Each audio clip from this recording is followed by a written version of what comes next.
Une fois de plus, bonsoir à tout le monde.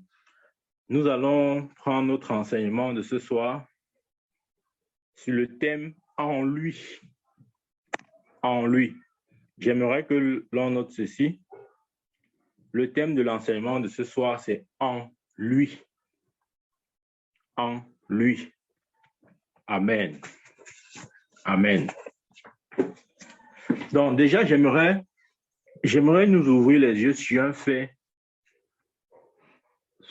fait pertinent des Écritures, concernant l'étude de la Bible, je veux dire. Beaucoup de chrétiens se demandent comment il faut étudier la Bible.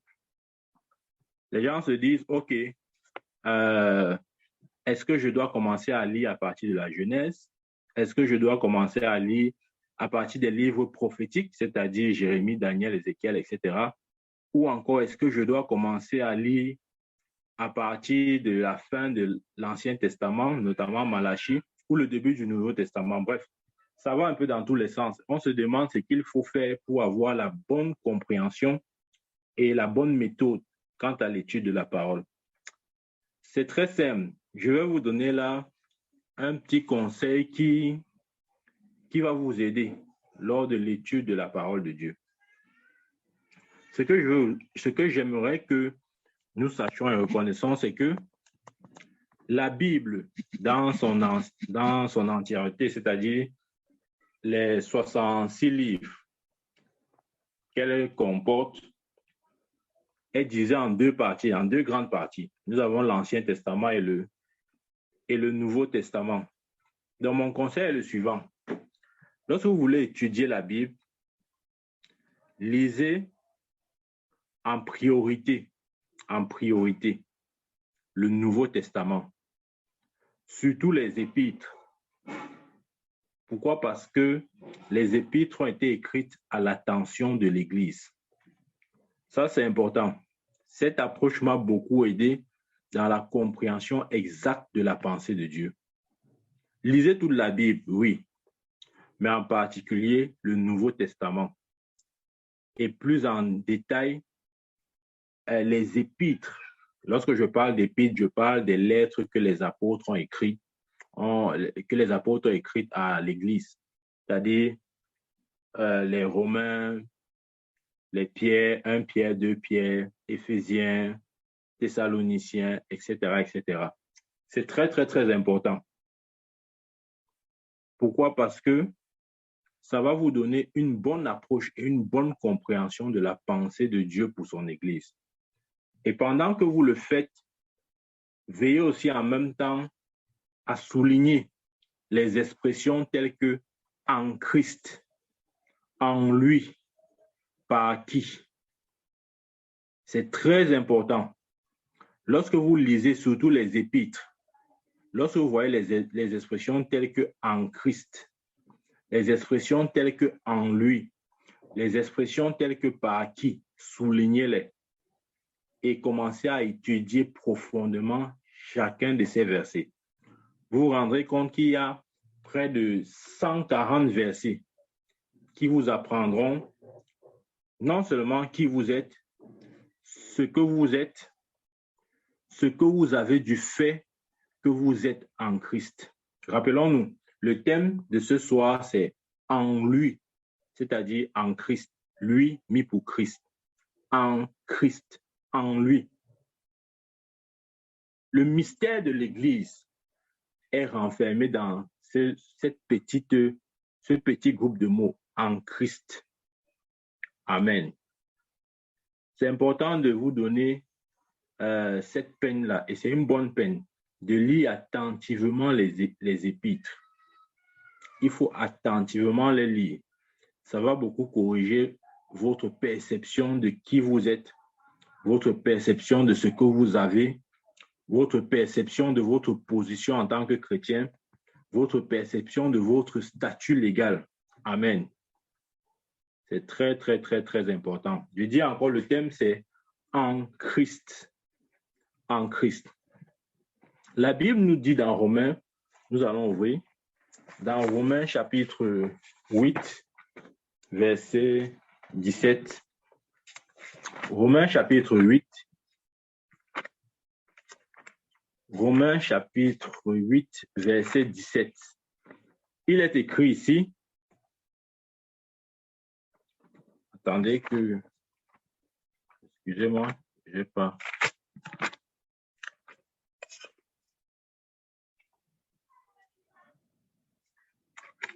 Romains, voilà. Romains chapitre 8, verset 17. Il est écrit,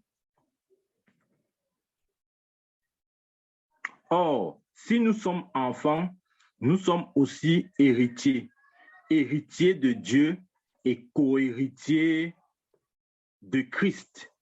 Amen. Je relis. Or, si nous sommes enfants, nous sommes aussi héritiers, héritiers de Dieu et co-héritiers de Christ. Amen. La Bible dit que l'Église, que nous, les chrétiens, nous sommes co-héritiers de Christ. Nous sommes héritiers de Dieu et co-héritiers de Christ. Qu'est-ce que ça veut dire? Le mot co-héritier, dans la tradition originelle, il faudrait bien qu'on comprenne ce que ça signifie. Ça ne veut pas dire que nous partageons l'héritage de Christ à part égale, c'est-à-dire que Christ a 50% de l'héritage et nous, l'Église, nous avons 50%. Non, ce n'est pas ce que ça veut dire. Lorsque la Bible dit que nous sommes co-héritiers de Christ, ça ne veut pas dire que l'héritage est scindé en deux. Non. Ça ne veut pas dire que Christ a peut-être 90% de l'héritage et nous, les chrétiens, nous avons 10%. Ce n'est pas ce que ça veut dire.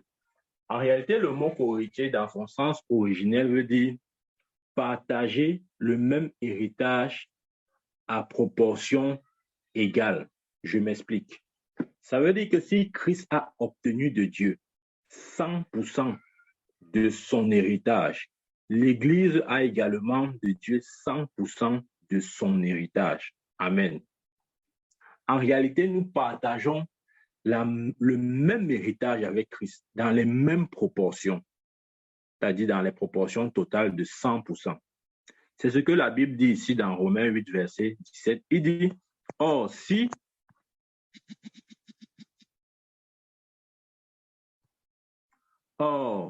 nous sommes enfants, nous sommes aussi héritiers, héritiers de Dieu et co-héritiers de Christ.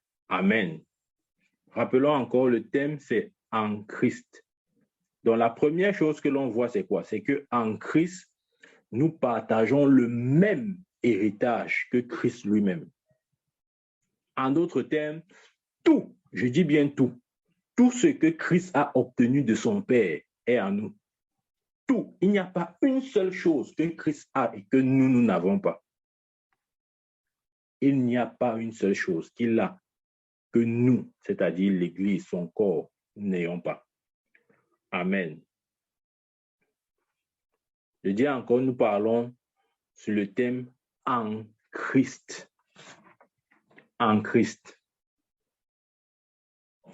La Bible nous fait aussi savoir clairement que l'Église est le corps de Christ sur terre. L'Église est le corps de Christ sur terre. Amen. L'Église est le corps de Christ sur terre. Je crois que cette vérité doit suffisamment nous pénétrer. L'Église n'est pas quelque chose de séparé ou n'est pas quelque chose d'additionnel à Christ. Non, c'est Christ, c'est le corps de Christ sur terre. Rappelez-vous, la Bible nous dit clairement que Christ est la tête du corps qui est son Église. Donc, faisons simple. Est-ce qu'il est possible pour moi de venir chez vous avec mon corps en laissant ma tête dehors? Vous comprenez ce que j'essaie de dire? Est-ce qu'il est possible pour moi d'entrer dans votre maison en laissant ma tête dehors et en entrant juste avec mon corps? Non, ce n'est pas possible. Ça va dans les deux sens. Il n'est pas aussi possible pour moi d'entrer avec ma tête et de laisser mon corps dehors. Ça encore, c'est impossible. Ouais. Ça veut simplement dire que là où vous voyez la tête, le corps est aussi présent. Et là où vous voyez le corps, la tête est aussi présente. La tête et le corps ne forment qu'une seule chose, qu'une seule entité. Et une entité non dissociable. Vous ne pouvez pas séparer la tête de quelqu'un du reste de son corps. Ce n'est pas possible. Donc, si Jésus s'appelle Christ, si Jésus s'appelle Christ, alors comprenez également que le corps de Christ que nous sommes s'appelle aussi Christ. Amen. C'est de ça dont il est question. Si Jésus s'appelle Christ, alors l'Église s'appelle Christ. Amen. Je reprends. Si Jésus s'appelle Christ, alors l'Église, c'est-à-dire vous et moi, l'Église s'appelle Christ. Je prends un exemple. Lorsque je suis né, mes parents m'ont donné le prénom de Michael. OK? Ça veut dire que tout mon corps s'appelle Michael. Ma tête ne s'appelle pas Michael pour que mon corps s'appelle Yannick. Ça ne veut rien dire ça. Amen. Je ne peux pas m'appeler, on ne peut pas appeler ma tête Michael, on appelle le reste de mon corps Pierre. Non. Si la tête s'appelle Michael, le corps va aussi s'appeler Michael. Amen. Ça veut dire quoi? Que si Jésus s'appelle Christ, alors l'Église s'appelle aussi Christ. Amen. Parce que nous formons un seul corps. Nous sommes le corps et lui, il est la tête. Amen. Regardons ce que nous expliquons dans 2 Corinthiens chapitre 6. 2 Corinthiens chapitre 6.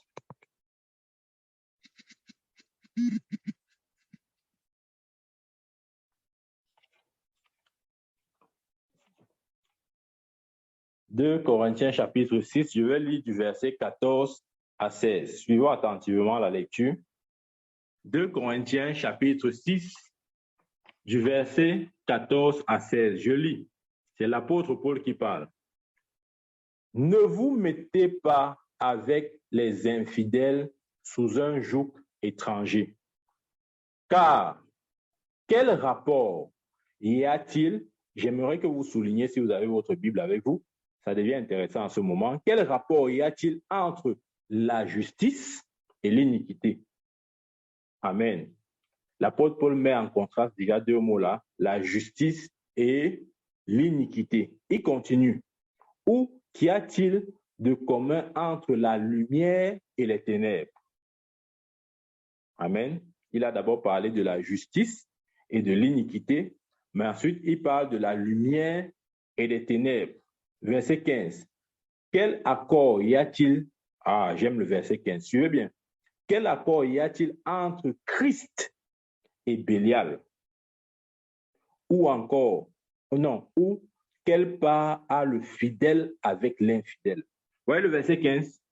Le verset 15 dit ceci. Quel accord y a-t-il entre Christ et Bélial?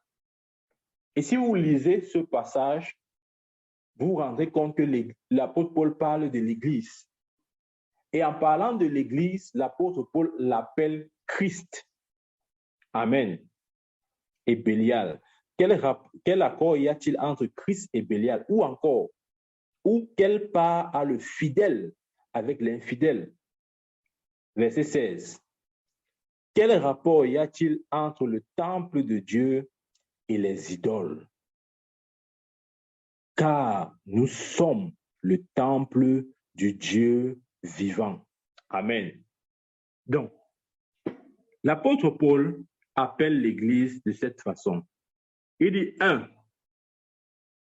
L'Église s'appelle la justice. Amen. Puisqu'il a dit quel rapport y a-t-il entre la justice et l'iniquité? 2. L'Église s'appelle la lumière. Il a dit quel rapport y a-t-il entre la lumière et les ténèbres? 3. L'Église s'appelle Christ. Il a dit quel accord y a-t-il entre Christ et Bélial? 4. L'Église s'appelle le fidèle. Quel rapport le fidèle? Amen. Il a mis en contraste le fidèle et l'infidèle. Et enfin, il dit, nous sommes le temple du Dieu vivant. Amen. Donc, de ces versets, nous voyons clairement que l'Église s'appelle la justice, l'Église s'appelle la lumière, l'Église s'appelle Christ, l'Église s'appelle fidèle, l'Église s'appelle le temple de Dieu. Amen. Et comme j'ai dit, Christ est la tête et nous sommes le corps. Et nous sommes unis avec lui. Notre union avec Christ est une union indissociable et inséparable. J'aime souvent illustrer ça de cette façon. Si vous mettez dans un bocal, 2 verres d'eau, OK, 2 verres d'eau, vous remplissez 2 verres d'eau et vous versez les 2 verres d'eau dans un seul bocal, à la fin, il vous sera impossible de dissocier l'eau du bocal 1 de l'eau du bocal 2. Amen. Pourquoi? Parce que ces 2 eaux vont se mélanger tel qu'il vous sera impossible de les dissocier. C'est comme ça que nous sommes unis à Christ. C'est de cette manière-là. Amen. Et c'est justement parce que nous avons cette union avec Christ que le Père nous a donné le nom de Jésus. Si nous n'étions pas Christ, nous ne pouvions pas utiliser le nom de Jésus. Parce que l'Église s'appelle Christ. Je veux que cette vérité, comment je dis, s'implante vraiment en nous. L'Église s'appelle Christ. Il a dit, quel rapport y a-t-il entre Christ et Bélial? Amen. Ouvrons la Bible dans 1 Jean chapitre.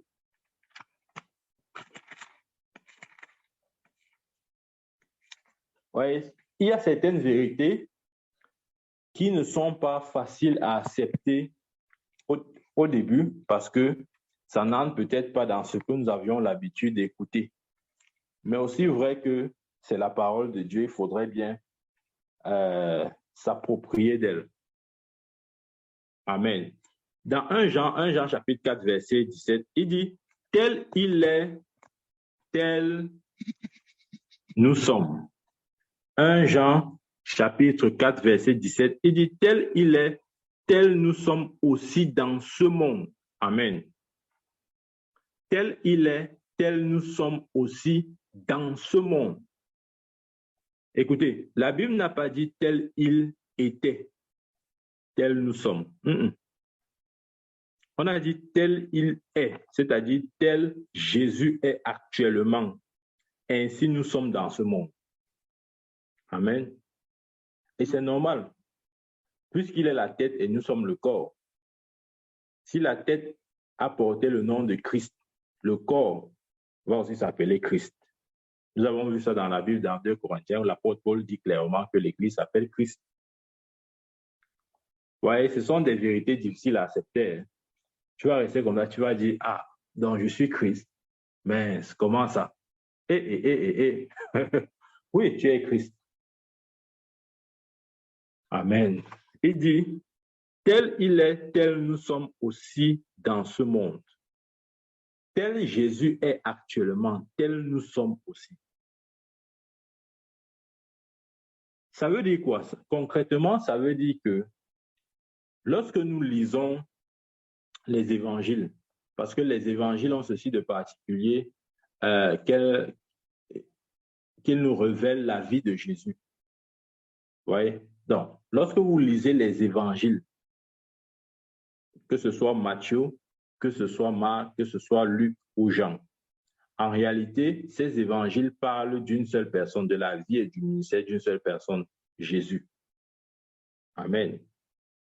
Et ne lisez pas les évangiles, comment je dis ça?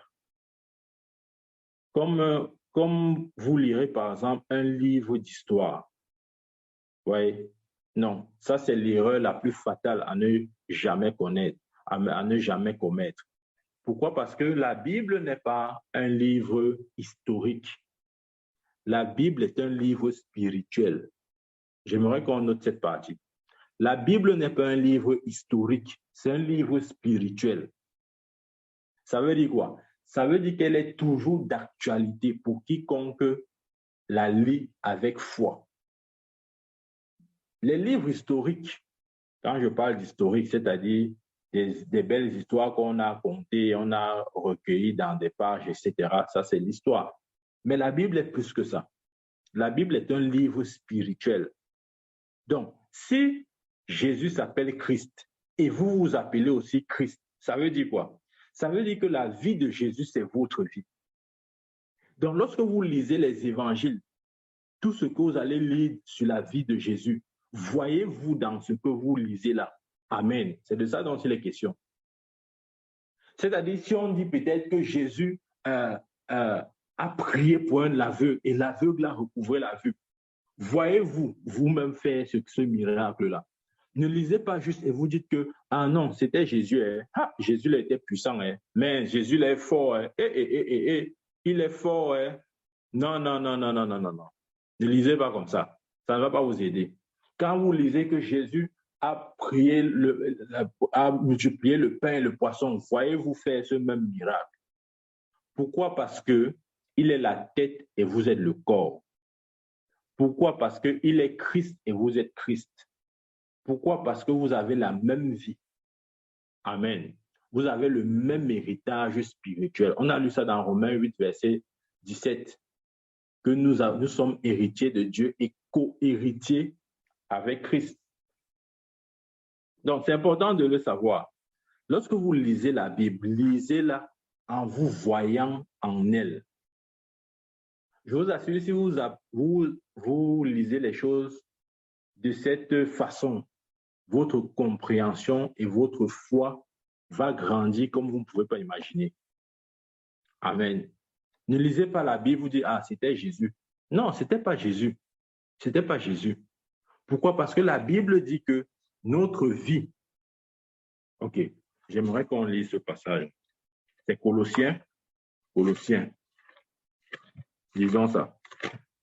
Ma prière est qu'à la fin de cet enseignement, Dieu ouvre nos yeux pour percevoir les vérités de sa parole, afin que nous soyons toujours libres. Amen. Il dit, vous connaîtrez la vérité, et la vérité vous affranchira. Colossiens 3:3, il dit, car vous êtes morts, et votre vie est cachée avec Christ en Dieu.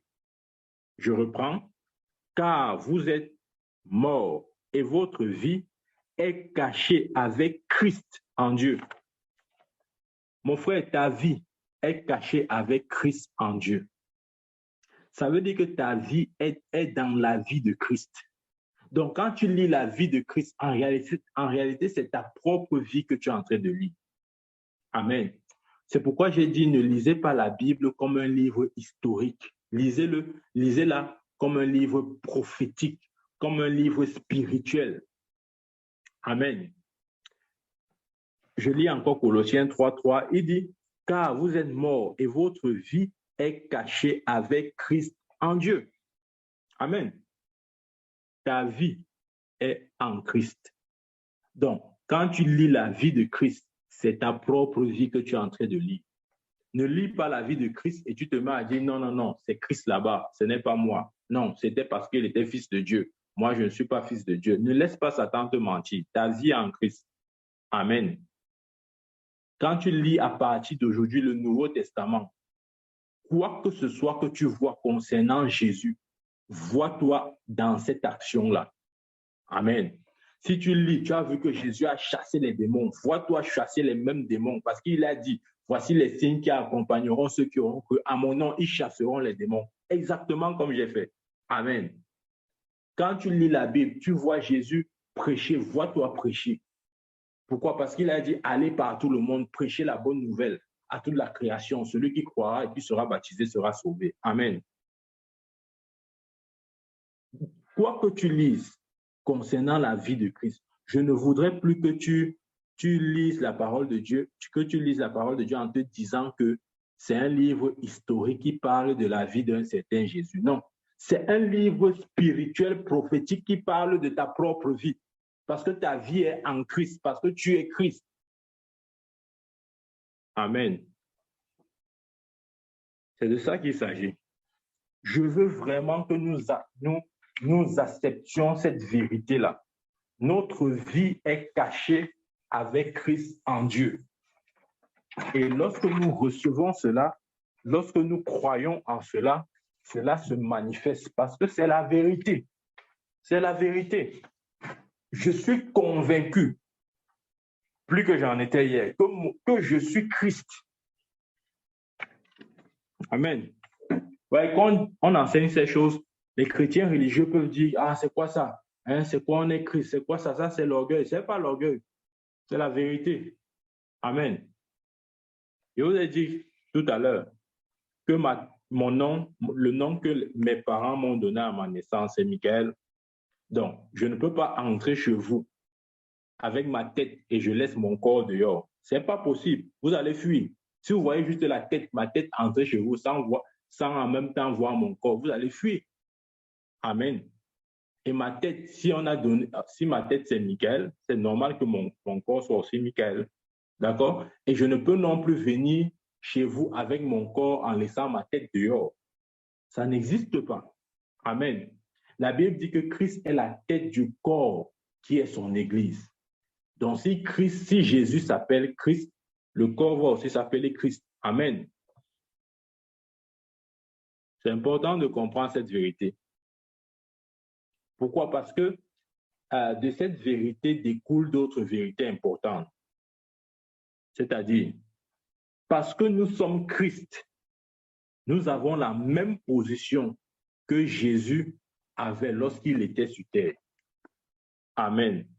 Ça, c'est une des conséquences du fait que nous soyons Christ, c'est-à-dire nous soyons le corps et lui la tête. Ça veut dire quoi? Ça veut dire que nous avons la même position. La même position. Les gens se disent souvent que Christ a une meilleure position devant Dieu par rapport à son Église. Ça, ce n'est pas vrai. Nous avons la même position. Je vous ai lu le passage de Romains 8, verset 17, qui dit quoi? Nous sommes héritiers de Dieu et co-héritiers avec Christ. Et je vous ai dit, le mot co-héritier avec Christ ne veut pas dire que Christ a 50% de l'héritage et nous avons 50%. Non, ce n'est pas ça. Ça veut dire que Christ a 100% de l'héritage et l'Église a 100% de l'héritage. C'est ça, co-héritier avec Christ. Amen. Alors, si nous avons le même héritage à pourcentage égal, c'est-à-dire à 100%, c'est normal que nous ayons dans la même position que Christ, que Jésus avait lorsqu'il était sur terre. Dans lisons Jean 17.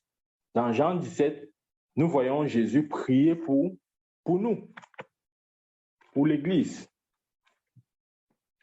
Dans Jean 17, verset 23. Ça, c'est l'Église. Les gens appellent, généralement, on appelle ça la prière sacerdotale.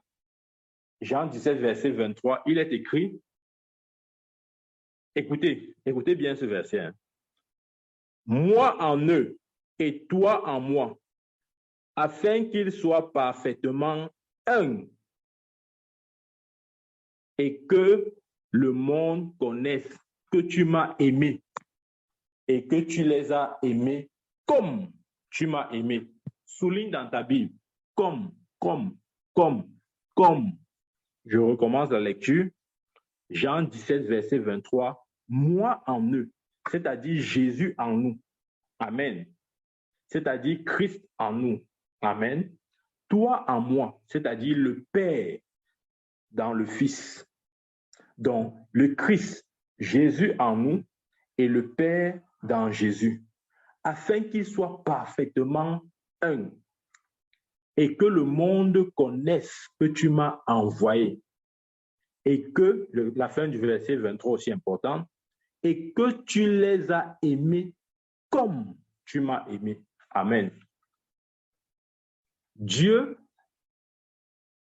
aime Jésus, son Fils, comme il nous aime. c'est-à-dire du même amour, au même degré. Dieu n'aime pas Jésus plus que nous. Ce n'est pas possible et ce n'est même pas vrai. Amen. Les gens se disent que non, Dieu aime Jésus plus que nous. Ce n'est pas vrai. Vous avez vu ce que la Bible dit ici? Il dit que tu les as aimés comme tu m'as aimé. Comme, souligné comme. Voilà. Que tu les as aimés comme tu m'as aimé. Donc, Dieu n'aime pas Jésus plus que nous. Ou dit autrement, Dieu nous aime de la même manière parce que nous avons la même position devant le Père. Amen. Amen. Amen. Dans 2 Corinthiens, chapitre 5,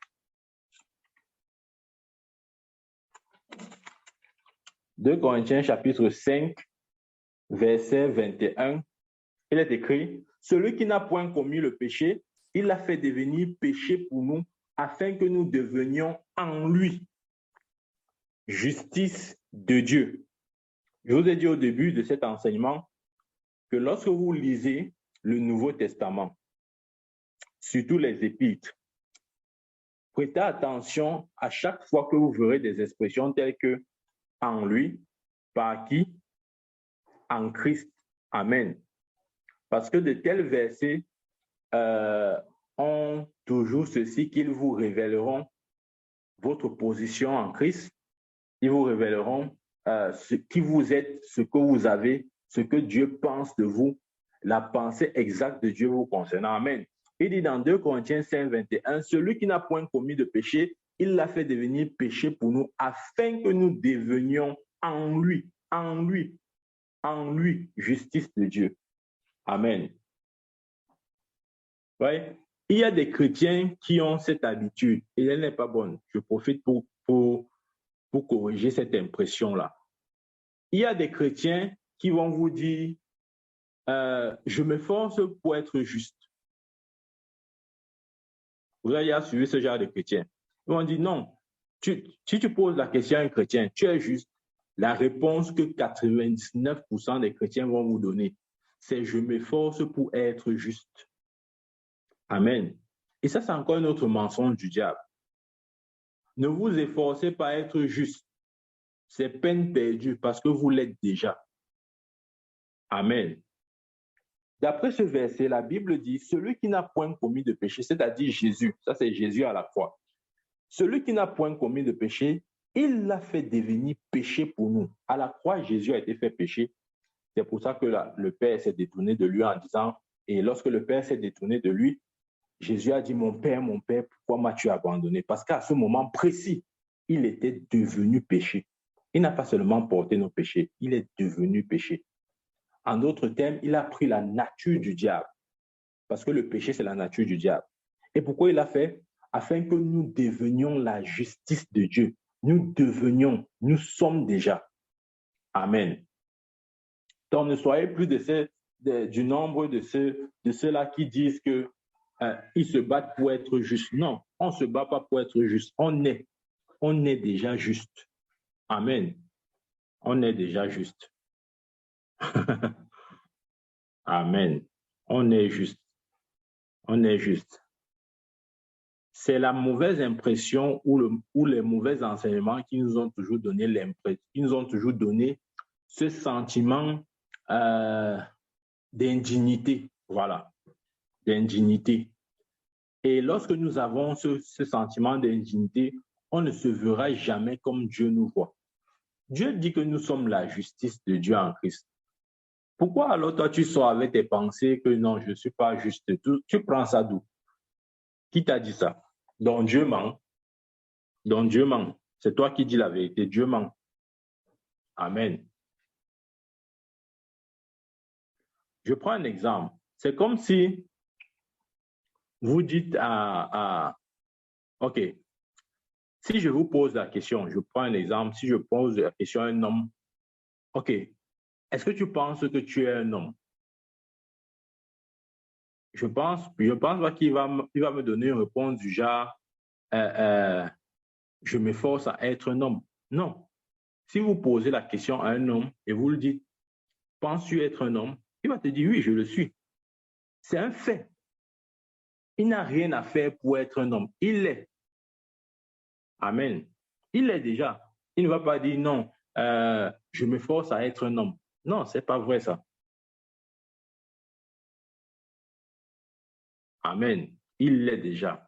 Pourquoi? Parce que son genre, c'est-à-dire son sexe masculin, lui a été donné dès le ventre de sa mère. Avant même qu'il ne naisse, Dieu avait déjà déterminé son sexe.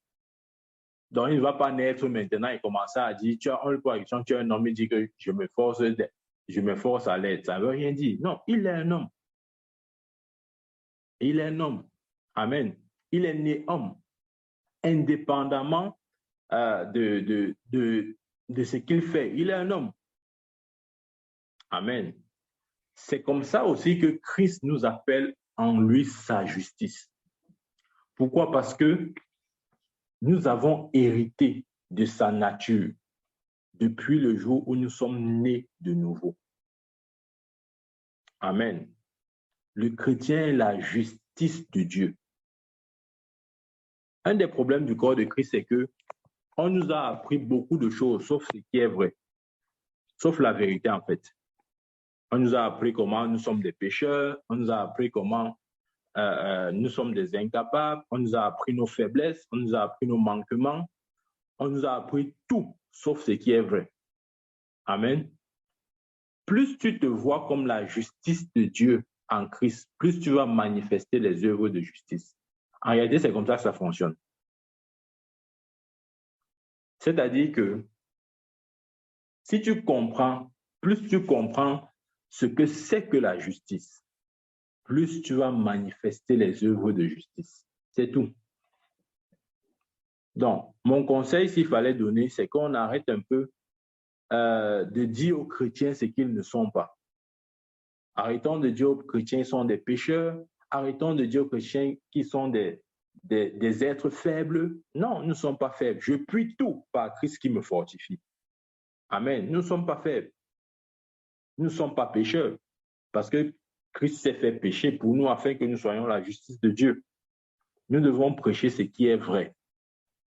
Amen. C'est quoi être juste? Être juste, c'est simplement se tenir dans une juste position aux yeux de Dieu. Et c'est ce que nous sommes. La Bible dit que lui qui n'a point commis de péché, il a fait devenir péché pour nous, afin que nous devenions la justice de Dieu. Nous sommes la justice de Dieu. Nous sommes. Amen. Nous sommes la justice de Dieu. Il faut comprendre, ça a des implications. Parce que lorsqu'on dit que nous sommes en Christ, ou bien lorsque l'on dit que nous sommes Christ, nous ne pouvons pas être Christ si nous n'avons pas la justice de Dieu. Amen. C'est parce que nous avons la justice de Dieu que nous sommes Christ. J'essaye maintenant de poser le trait d'union, la connexion entre la justice et notre nom de Christ. C'est parce que nous sommes la justice de Dieu que nous sommes Christ. Amen. Parce que Jésus était la justice de Dieu. Jusqu'à ce qu'il perde cette justice à la croix, il était la justice de Dieu. Et il a perdu cette justice pour nous la donner. Et nous sommes aujourd'hui la justice de Dieu. Amen. Tu es la justice de Dieu. Et tu es Christ. Je veux que cette vérité te pénètre suffisamment. Je sais que notre éducation et notre côté rationnel ou intellectuel nous a beaucoup joué des tours. Et on s'est identifié par rapport à ce que l'environnement nous a inculqué comme éducation ou bien comme information. Mais la vérité n'est pas ça. La vérité est dans la parole de Dieu. Amen. Nous sommes la justice de Dieu. Amen. Moi, je le crois. C'est pour ça que je prêche ce message. Je suis la justice de Dieu. En fait, c'est quoi la justice? La justice, c'est la capacité de se tenir dans la présence de Dieu sans le sentiment de culpabilité ou d'infériorité. C'est ça la justice. Je reprends. La justice, c'est la capacité de se tenir dans la présence de Dieu sans le sentiment de culpabilité ou d'infériorité. Et il y a plein de chrétiens C'est-à-dire qu'ils ne peuvent pas faire une prière sans se repentir. Même s'ils n'ont pas commis de péché, ils vivent tellement avec la conscience du péché en eux que il est impossible qu'ils disent un mot à Dieu sans d'abord se repentir. Je le dis encore, même s'ils n'ont pas commis de péché. Et c'est ça le problème de Dieu dans le corps de Christ. On a trop enseigné sur le péché, au point où ça a développé la conscience du péché dans le cœur des chrétiens. Et aussi longtemps que cette conscience est en toi, quand on va te dire que tu es la justice de Dieu en Christ, tu ne peux pas croire. Ça, il te sera difficile de croire. Pourquoi? Parce que tu vis sous la conscience permanente du péché. Amen. Ma prière est que cette conscience te libère dans le nom puissant de Jésus-Christ. La Bible dit que le sang de Jésus ne purifiera-t-il pas votre conscience des œuvres mortes? Au nom de Jésus, j'appelle la vertu du sang de Jésus pour purifier ta conscience de tous ces enseignements erronés qui t'ont fait passer à côté de l'essentiel. Je décrète et je déclare que ce qui est vrai pour toi, c'est ce qui est écrit. Amen. Je suis la justice de Dieu. Oui, je le suis. Amen. Si nous sommes la justice de Dieu, alors nous sommes Christ. C'est parce que nous sommes la justice de Dieu que nous sommes Christ. Parce que Christ doit avoir la justice de Dieu en lui. C'est une des conditions. Pour être Christ, il faut être la justice de Dieu. Oui, mes frères, c'est ça. Si vous n'êtes pas Christ, si vous n'avez pas la justice de Dieu en vous, alors vous n'êtes pas Christ. Mais gloire à Dieu parce que vous avez la justice de Dieu et vous êtes Christ. Amen. Regardons ce que la Bible dit dans Romains chapitre 4. Romains chapitre 4, verset 25. Suivons très attentivement. Il dit, lequel, c'est-à-dire Jésus, lequel a été livré pour nos péchés et est ressuscité pour notre justification. Lequel a été livré pour nos péchés et est ressuscité pour notre justification. Donc, la résurrection de Christ marque le jalon principal de la justification pour quiconque croit en lui. Amen. Parce que Christ est ressuscité, alors je peux être justifié. Si je crois en lui, je suis justifié. Amen. Quand est-ce que je suis justifié? Au moment où je le reçois dans ma vie, au moment où je l'invite dans ma vie, au moment où je nais de nouveau. Amen. Parce qu'il est ressuscité pour notre justification. Il ne faut pas aller à l'école pour comprendre qu'il y a un lien entre justification et justice. Amen. J'aimerais que tu reconnaisses au fond de toi, dans ton esprit, que tu es la justice de Dieu. C'est pour ça que Dieu t'appelle Christ. Et quand tu lis la parole de Dieu, les évangiles, même les épîtres, quand on parle de Jésus, ne vois pas ça comme un Jésus ancien qui a vécu sur la terre il y a 2000 ans. Vois-toi dans cette action. Amen. Vois-toi dans cette action. Amen. Si la Bible dit qu'il a prié pour la résurrection d'un mort et le mort s'est levé, vois-toi faire la même chose. Ne lis pas comme ça, tu te mets à dire que non, c'était Jésus, c'était pas moi. Amen. Lisons maintenant Jean chapitre 15. Jean chapitre 15. Jean chapitre 15, versets 5 à 8. Verset 5 et le verset 8. Je vais lire Jean chapitre 15, verset 5. Il dit, « Je suis le cep, vous êtes les sarments. Celui qui demeure en moi et en qui je demeure porte beaucoup de fruits, car sans moi, vous ne pouvez rien. » Amen. Verset 8. « Si vous portez beaucoup de fruits, c'est ainsi que mon Père sera glorifié et que vous serez mes disciples. » OK. Revenons sur le verset 5, c'est important.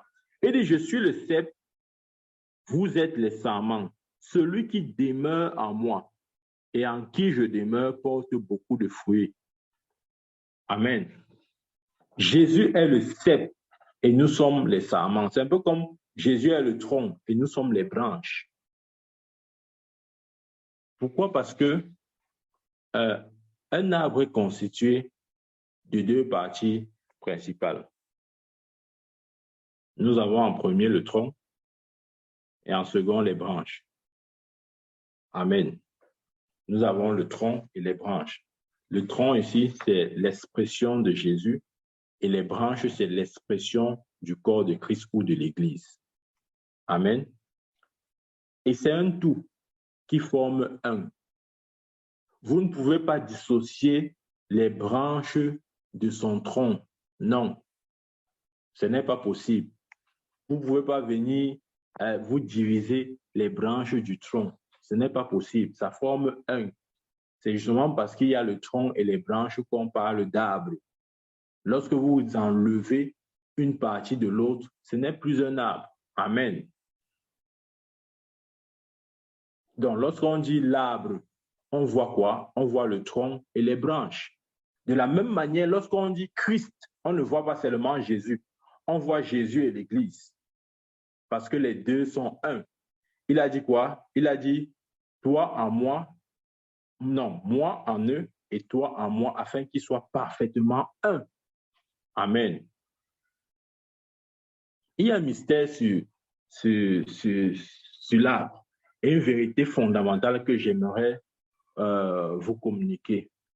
Et lorsque le Seigneur a ouvert mes yeux sur ça, j'ai dit, waouh, ça c'est vraiment la révélation et la puissance de la parole de Dieu. Donc, lorsque vous regardez un arbre, les fruits sortent d'où? Les fruits sortent des sarments ou des branches. Amen. Qu'est-ce que ça veut dire? Ça veut dire que nous devons désormais accomplir les œuvres de Christ. Pourquoi? Parce que les œuvres de Christ ne se feront que par son Église. Parce que les fruits sont attachés au sarment, pas au tronc. Le tronc n'est pas censé donner les fruits. Ce sont les sarments ou les branches qui sont censés produire les fruits. Par contre, le tronc est censé communiquer sa sève, sa vie aux branches. Amen. Le tronc est censé communiquer sa sève, sa vie aux branches, afin que les branches puissent porter du fruit. Il y a trois choses majeures que Jésus-Christ est venu donner, c'est-à-dire donner à nous, son Église, du moins à tous ceux qui croient en lui. Il y a trois choses fondamentales.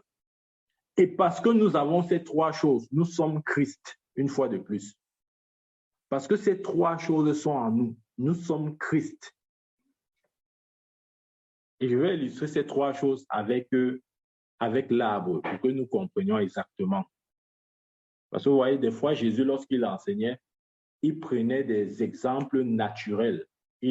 Par exemple, il va dire le royaume de Dieu est comme un champ qui quelqu'un a vu, il allait tout vendre pour posséder, etc.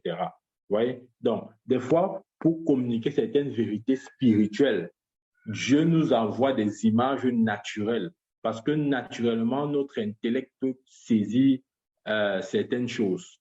Donc, pour que nous puissions être à même de saisir certaines vérités spirituelles, Dieu nous donne souvent des exemples naturels. Et je disais qu'il y a trois choses fondamentales que Jésus est venu nous donner. Premièrement, la justice. Nous avons expliqué ce que c'est.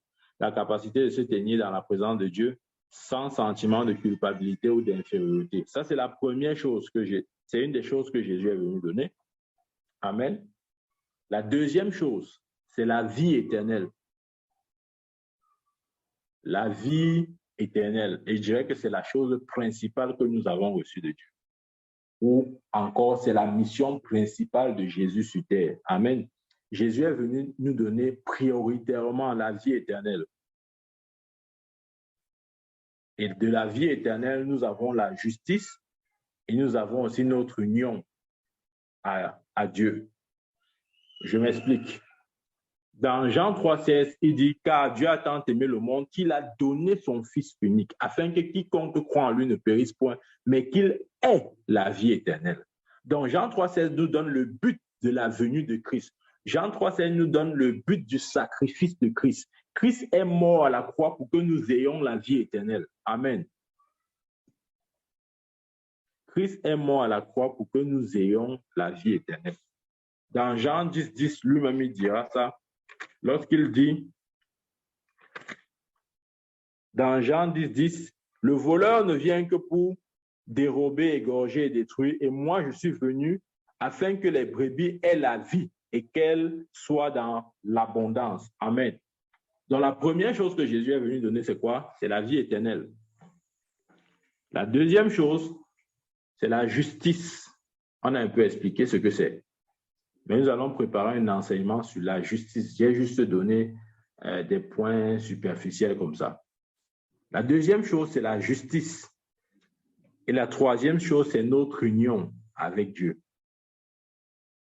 Et lorsque Jésus dit « Je suis le cep et vous êtes les sarments », il y a une vérité profonde qu'il essaye de nous communiquer.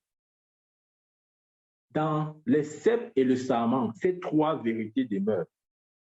La vérité de la justice, la vérité de la vie éternelle et la vérité de notre union éternelle avec Dieu.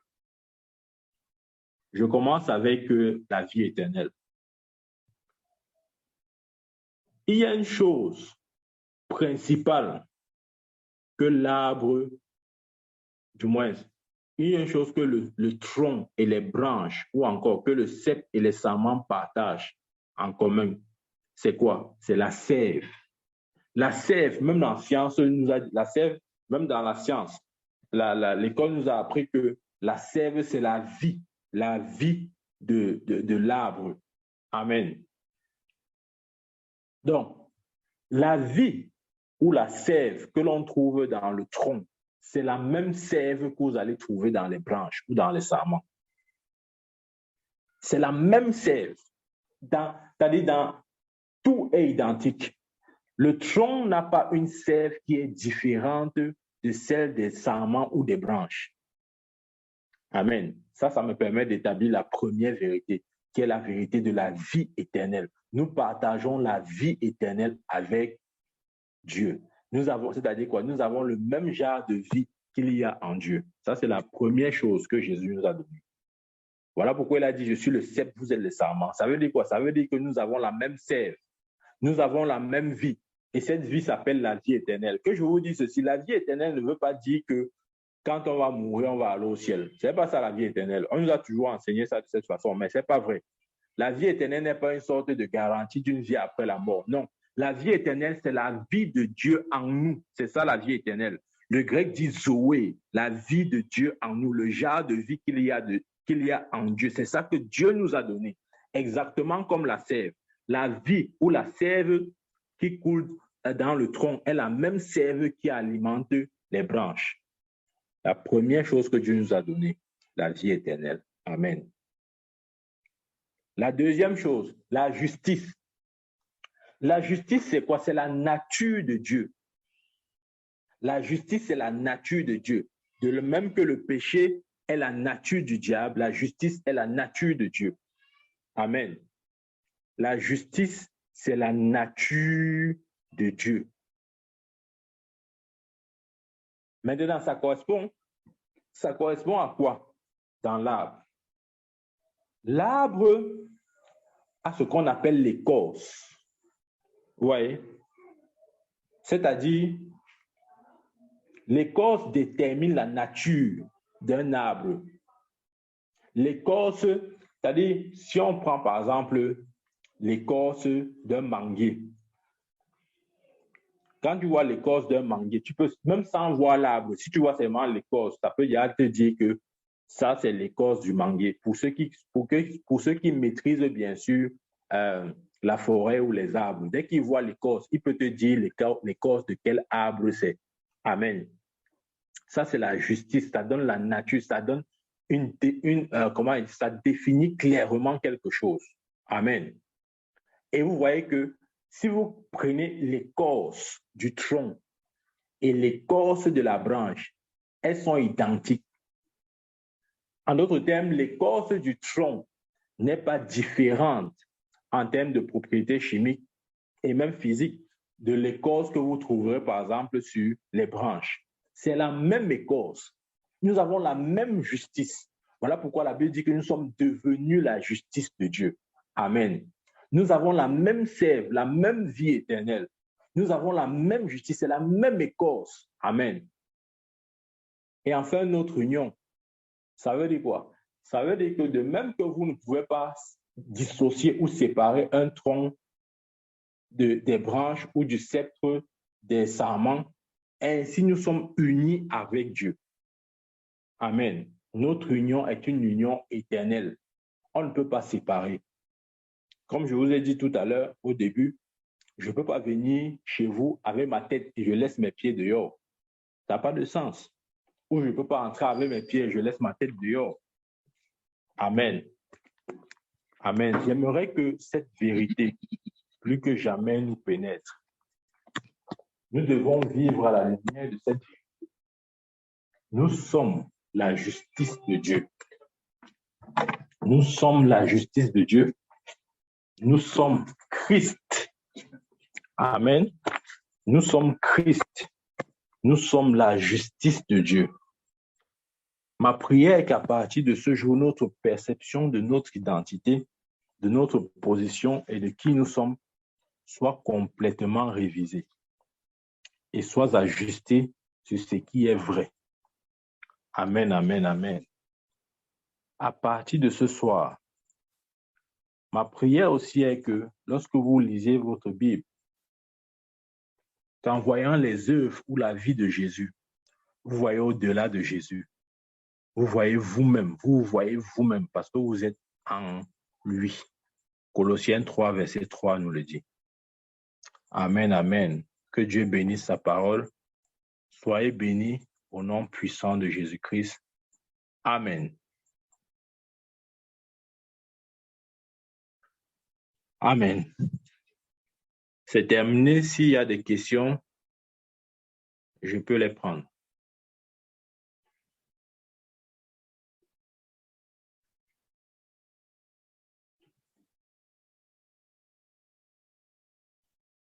On peut couper l'enseignement.